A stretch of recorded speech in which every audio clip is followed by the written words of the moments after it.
सर्वप्रथम मी आयोजकांचे आभार मानतो की असा एक वेगळा पैलू डॉक्टर बाबासाहेब आंबेडकर यांचा जो आजपर्यंत कधी फार चर्चेला गेला नव्हता तो लोकांसमोर मांडण्याचा प्रयत्न इथे केला जातोय। डॉक्टर बाबासाहेब आंबेडकर यांचं पत्रकार म्हणून काय योगदान आहे या योगदानाच्या संदर्भामध्ये आजपर्यंत म्हणजे मी तरी फार चर्चा ऐकली नव्हती आणि नेमकं 125व्या जयंती वर्षाच्या निमित्तानं ही चर्चा सुरू झाली की डॉक्टर बाबासाहेब आंबेडकर हे केवळ दलितांचे बहुजनांचे शोषितांचे नेते नसून ते नेशन बिल्डर आहेत। देशाच्या उभारणीमध्ये राष्ट्र निर्मितीमध्ये सर्वात महत्त्वाचं काम त्यांनी केलं आणि विविध क्षेत्रामध्ये केलं। त्या क्षेत्रांना कुठल्याही सीमा नव्हत्या। डॉक्टर बाबासाहेब आंबेडकरांच्या एकंदरीतच पत्रकारितेच्या इतिहासाच्या बाबतीत आपण जर पाहिलं क्रोनॉलॉजी जर पाहिली तर क्रोनॉलॉजी तुमच्या सगळ्या लोकांना माहीत असेल। त्याच्याही पलीकडे जाऊन अनेक मुद्द्यांवर आपल्याला चर्चा करायची आहे की पत्रकारिता नेमकी काय आहे। पत्रकारिता हा व्यवसाय नसून धंदा झाला आहे आणि त्याच बरोबरीने भांडवलशाही आणि काँग्रेसच्या ताब्यात पत्रकारिता गेलेली आहे असं मी म्हटलं तर आजही खरं वाटेल आणि तेव्हाही खरंच होतं। डॉक्टर बाबासाहेब आंबेडकरांनी हा जो धोका आहे तो त्यावेळेला ओळखला होता आणि त्याचमुळे जनजागृतीची माध्यमं ही आपल्या ताब्यात असली पाहिजेत, हातात असली पाहिजे। मास मीडिया जो निर्णय करणाऱ्या लोकांच्या बुद्धीवर ताबा मिळवतो तो मास मीडिया जो आहे तो आपल्या ताब्यात असला पाहिजे। ही भूमिका हे धोरण आणि त्याच्यामधून त्यांचा जो पत्रकारितेचा प्रवास आहे मला असं वाटतं की फक्त डोळे बंद करून त्या सगळ्या मुद्द्यांचं जर आपण आज थोडंसं रिव्हिजन केलं तर आपल्याला वाटेल की आजही ती स्थिती आहे। आजही माध्यमं जी आहेत ती भांडवलशाही भांडवलदारांच्या हातामध्ये आहेत।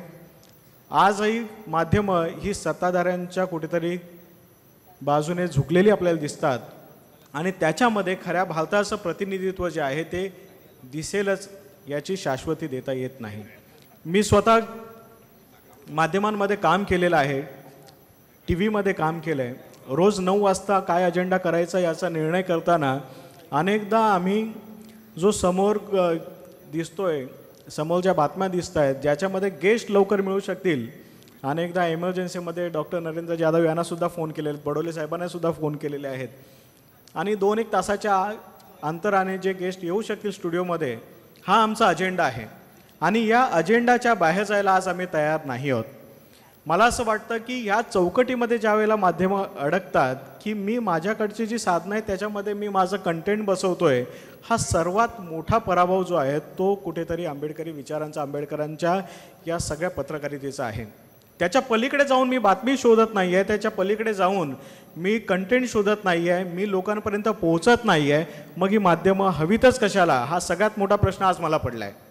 मला हा प्रश्न पडला या प्रश्नावर मी गेले अनेक दिवस चर्चा करतो। आताच डॉक्टर नरेंद्र जाधव मला म्हणाले की मी त्यांना एक मेसेज पाठवला होता, ते म्हणाले हा धक्कादायक मेसेज आहे आणि त्याच्यावर त्यांना माझ्याशी बोलायचं आहे।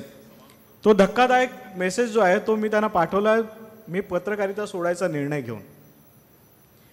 मी टी व्हीच्या 9 वाजताचा अँकरिंग करणारा अँकर आणि एका चॅनलचा संपादक म्हणून ज्या वेळेला मला जाणवलं की मी या बातम्यांमधल्या खऱ्या बातमीला न्याय देऊ शकत नाही त्यावेळेला मला डॉक्टर बाबासाहेब आंबेडकरांच्या एकंदरीत चरित्रामधले अनेक जे पैलू आहेत त्या पैलूंपैकी मला जाणवलं की त्यांनी वेळोवेळी आपल्या क्षेत्रांमध्ये वेगवेगळे बदल केले, वेगवेगळ्या क्षेत्रांमध्ये आपलं काम दाखवलं आणि मला असं वाटलं की आता पुन्हा ही पत्रकारिता स्टुडिओमधून वृत्तपत्रांच्या कार्यालयांमधून बाहेर काढून लोकांमध्ये घेऊन जायची गरज आहे।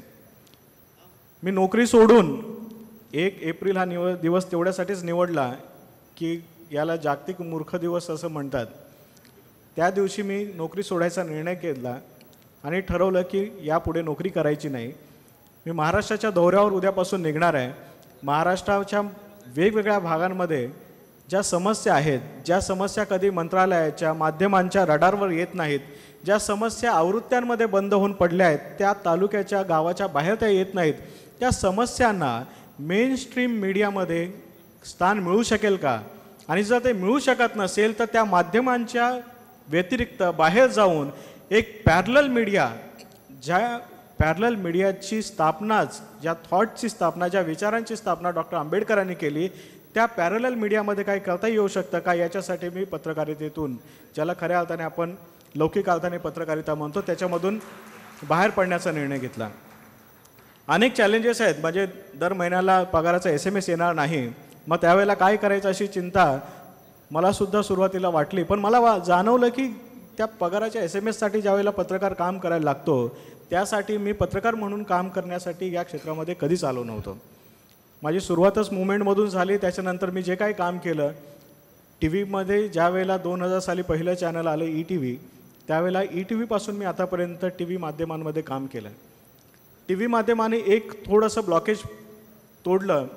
बहुजन समाजातले अनेक लोक माध्यमांमध्ये रिपोर्टिंग करायला लागले, पण ते रिपोर्टिंग करता करता ते रिपोर्टर आणि नंतर व्यवस्थेचा भाग होऊन गेले.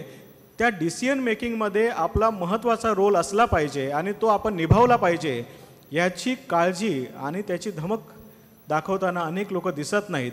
अनेक लोक हा विचार करतात की मी इथे काय बोललो तर काय होईल, आणि मग परिणामांची भीतीमुळे अनेक जण बोलत नाहीत. आणि मग अशा वेळेला मला असं वाटतं की इथे डॉक्टर आंबेडकरांची जी पत्रकारिता आहे ती पराभूत होते.